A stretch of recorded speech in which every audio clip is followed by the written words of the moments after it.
بسم اللہ الرحمن الرحیم۔ عن بصرۃ رضی اللہ تعالی عنہ قالت، حضرت بصرہ رضی اللہ تعالی عنہ سے روایت ہے، فرماتی ہیں قال رسول اللہ صلی اللہ علیہ وسلم اذا مس احدکم ذکرہ فلیتوضأ، کہ رسول اللہ صلی اللہ علیہ وسلم نے ارشاد فرمایا جب تم میں سے کوئی شخص اپنی شرمگاہ کو چھوئے تو وہ وضو کرے۔ اس حدیث کو امام مالک نے، امام احمد نے، امام ابو داود نے، امام ترمذی نے اور امام نسائی رحمہم اللہ نے روایت کیا ہے۔ عن طلق بن علی رضی اللہ عنہ قال، حضرت طلق بن علی رضی اللہ تعالی عنہ سے روایت ہے، فرماتے ہیں کہ سئل رسول اللہ صلی اللہ علیہ وسلم عن مس الرجل ذکرہ بعدما یتوضأ، کہ رسول اللہ صلی اللہ علیہ وسلم سے پوچھا گیا اس شخص کے بارے میں جو وضو کرنے کے بعد اپنی شرمگاہ کو چھوتا ہے۔ قالا، تو آپ صلی اللہ علیہ وسلم نے ارشاد فرمایا حل ہوا الا بضعۃ منہ، کہ شرمگاہ بھی تو اس کے جسم کا ایک ٹکڑا ہے، یعنی جس طرح جسم کے دیگر ٹکڑوں کو چھونے سے وضو نہیں ٹوٹتا ہے، شرمگاہ کو چھونے سے بھی وضو نہیں ٹوٹتا ہے۔ اس حدیث کو ابو داود، ترمذی، نسائی اور ابن ماجہ رحمہم اللہ نے روایت کیا ہے۔ ایک اور حدیث میں ہے، حضرت ابو ہریرہ رضی اللہ عنہ سے روایت ہے، فرماتے ہیں کہ نبی صلی اللہ علیہ وسلم سے پوچھا گیا کہ نبی صلی اللہ علیہ وسلم نے ارشاد فرمایا اذا افضى احدکم بیدہ الی ذکرہ لیس بینہ وبینہ شیء فلیتوضأ، کہ جب بھی تم میں سے کوئی شخص اپنے ہاتھ کے ذریعے اپنی شرمگاہ کو چھوئے، اپنا ہاتھ اپنی شرمگاہ تک لے جائے، اس طور پر کہ ہاتھ اور شرمگاہ کے درمیان کوئی حجاب نہ ہو، کوئی چیز کپڑا وغیرہ نہ ہو، تو اس کو چاہیے کہ وضو کر لے۔ عن عائشہ رضی اللہ تعالی عنہ، حضرت عائشہ رضی اللہ عنہ سے روایت ہے، فرماتی ہیں قالت، فرماتی ہیں کان النبی صلی اللہ علیہ وسلم یقبل بعض ازواجہ ثم یصلی ولا یتوضأ، کہ رسول اللہ صلی اللہ علیہ وسلم اپنی بیویوں میں سے کسی کو بوسہ دیتے، پھر آپ ویسے ہی نماز پڑھ لیتے، ولا یتوضأ، اور آپ صلی اللہ علیہ وسلم وضو نہ فرماتے۔ عبداللہ بن عمر رضی اللہ عنہما سے روایت ہے، فرماتے ہیں کان یقول، کہ وہ فرمایا کرتے تھے عبداللہ بن عمر رضی اللہ عنہما قبلۃ الرجل امرأتہ وجسها بیدہا من الملامسۃ، کہ آدمی کا اپنی بیوی کو بوسہ دینا اور اس کا اپنی بیوی کو اپنے ہاتھ سے اپنا ہاتھ لگانا، تو یہ بھی ملامست میں سے ہے۔ یعنی قرآن میں اللہ نے ایک جگہ فرمایا کہ جب تم اپنی بیویوں کو لمس کرو تو اور تم پانی نہ پاؤ تو تیمم وغیرہ کر لو، یعنی اس صورت میں پاکی حاصل کرنا ضروری ہے اور پانی نہ ہو تو پھر تیمم کرنا چاہیے۔ ایک جگہ اللہ نے ایک ورڈ سے فرمایا جب تم بیویوں کا لمس کرو، تو عبداللہ بن عمر رضی اللہ عنہما ایسا کہہ کر یہ فرمانا چاہتے ہیں کہ قرآن نے جو لمس کا حکم دیا، اگر کوئی شخص اپنی بیوی کو بوسہ دے یا اس کو اپنے ہاتھ سے چھوئے تو یہ بھی وہی لمس ہے۔ کیا مطلب یہ بھی وہی لمس ہے؟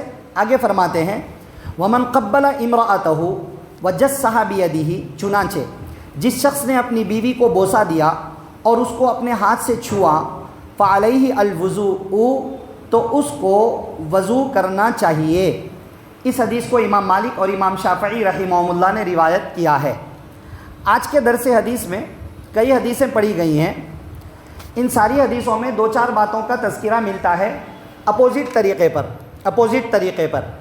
بعض روایتوں سے معلوم ہوا کہ شرمگاہ کو چھونے سے وضو نہیں ٹوٹتا ہے، بعض سے معلوم ہوا کہ شرمگاہ کو چھونے سے وضو ٹوٹ جاتا ہے، بعض سے معلوم ہوا کہ شرمگاہ کو اس طرح چھوئے کہ ہاتھ اور شرمگاہ کے بیچ میں کوئی کپڑا وغیرہ نہ ہو تو وضو ٹوٹتا ہے۔ بات سمجھ رہے نا؟ یہ تین طرح کی حدیثیں آئیں۔ بیویوں کے بوسے کے بارے میں آیا، آپ صلی اللہ علیہ وسلم کبھی بوسہ دیتے تھے اور وضو کیے بغیر ویسے ہی نماز پڑھاتے تھے، مانے وضو نہیں ٹوٹتا ہے، تب تو آپ صلی اللہ علیہ وسلم ویسا کرتے تھے۔ اور بعض سے آیا کہ بیویوں کو بوسہ دینا اور ہاتھ سے چھونا، اس کے ذریعے سے وضو ٹوٹ جاتا ہے، کیونکہ قرآن میں اللہ نے فرمایا جب تم بیویوں کا لمس کرو تو پاکی حاصل کر لیا کرو۔ اب مختلف چیزیں، متضاد چیزیں سامنے آ رہی ہیں۔ اب مسئلہ کیا ہے اس بارے میں؟ یہ حدیث آج نہیں آئی ہے، میں بار بار یہ بات کہتا ہوں اور بتلاتا ہوں، حدیثیں آج نہیں آئی ہیں۔ جتنی حدیثیں ہیں وہ ساری کی ساری آج سے 1200-1300 سال پہلے جمع کر دی گئیں، کتابوں میں لکھ دی گئیں۔ کتابوں میں تو خیر وہ 200 آپ صلی اللہ علیہ وسلم کے زمانے سے تقریباً 250 سال کے بعد لکھی گئی۔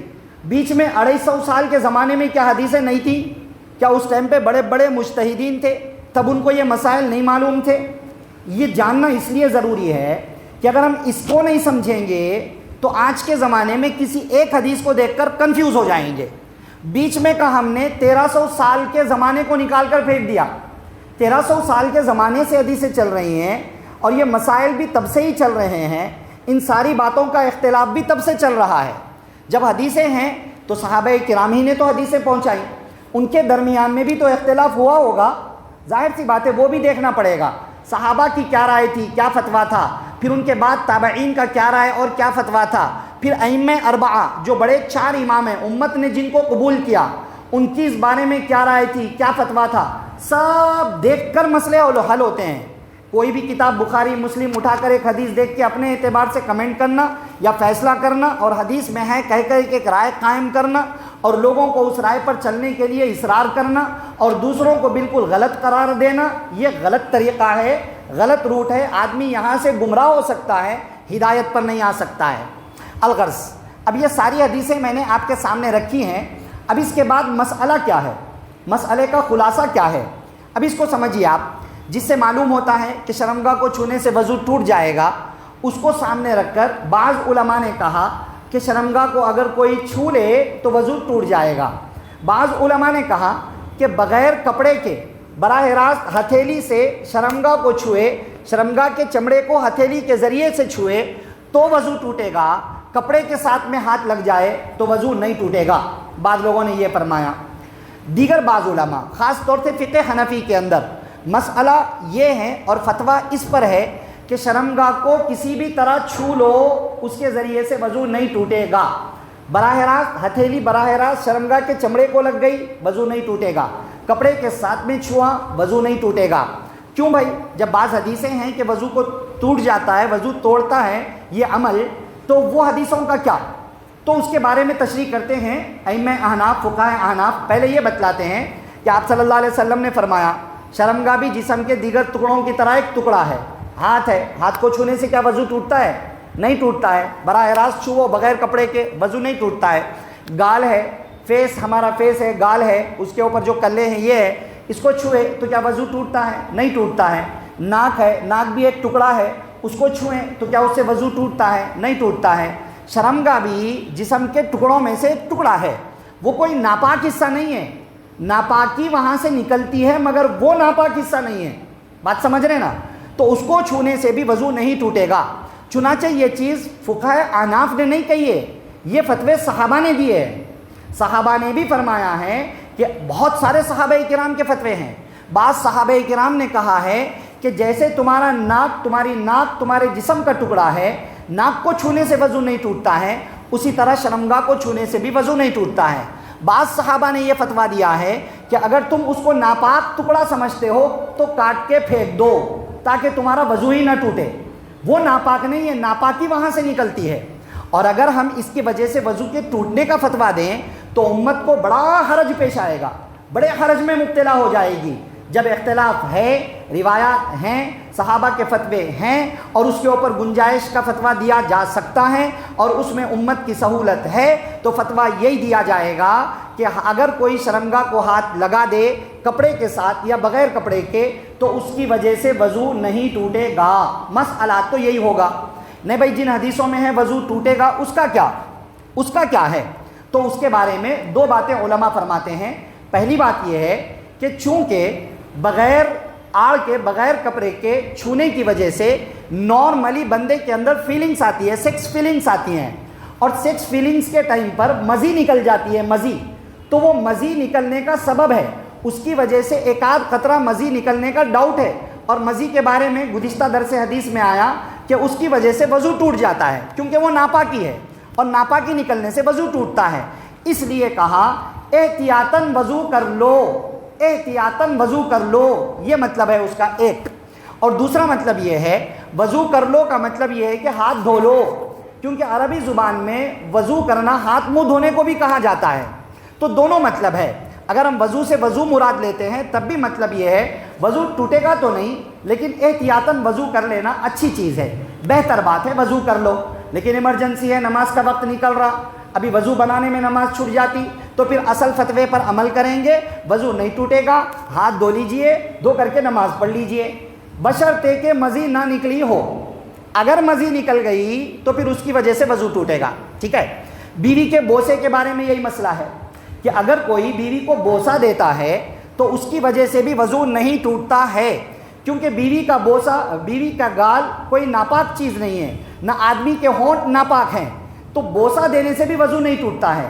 اور جن روایتوں میں ہے کہ بوسہ دینے سے وضو ٹوٹ جاتا ہے، پاکی حاصل کر لینا چاہیے، تو اس کا بھی مطلب یہی ہے کہ احتیاطاً وضو کر لینا چاہیے، احتیاطاً وضو کر لینا چاہیے، بات سمجھ رہے نا۔ اور جو صحابہ کرام وضو کے ٹوٹنے کی بات کہتے تھے وہ اسی لیے کہتے تھے کہ بہت سارے لوگ ایسا ہو سکتا ہے کہ بیوی کو بوسہ دیا تو شہوت کے ساتھ ہی دیتا، شہوت کے ساتھ بوسہ دیا اور مزی نکل گئی، اور آ کے بتایا بھی نہیں مزی نکل گئی، خالی بول رہا میں بوسہ دیا، کیا ہوتا، وضو نہیں ٹوٹتا نا، میں نماز پڑھ لیتا ہوں، کاہلی آ جاتی، لاپرواہی آ جاتی، بے دینی کا آہستہ آہستہ سلسلہ شروع ہو جاتا۔ تو صحابہ کرام رضی اللہ عنہم لوگوں کو احتیاط کے راہ پر لانے کے لیے، لاپرواہی سے بچانے کے لیے وضو کے ٹوٹنے کا فتویٰ دیا کرتے تھے۔ اس لیے بعض صحابہ کرام رضی اللہ عنہم کی یہی رائے تھی کہ قرآن میں جو لمس کا حکم آیا ہے اس سے مراد یہی ہے، وضو ٹوٹے گا، وضو کرنا چاہیے، یہ حکم بعض صحابہ کرام دیا کرتے تھے۔ باقی مسئلہ یہ ہے کہ بیوی کو بوسہ دینے سے بھی وضو نہیں ٹوٹتا ہے، لیکن چونکہ شہوت کا ڈر ہے، مزید نکلنے کا اندیشہ ہے، احتیاط یہی ہے کہ وضو کر لو، بہتر یہی ہے کہ وضو کر لو۔ اور وضو کر لینے میں بہتری اس وجہ سے بھی ہے کہ مان لو، بعض حدیثیں کہتی ہیں وضو نہیں ٹوٹتا ہے، بعض حدیثیں کہتی ہیں وضو ٹوٹتا ہے۔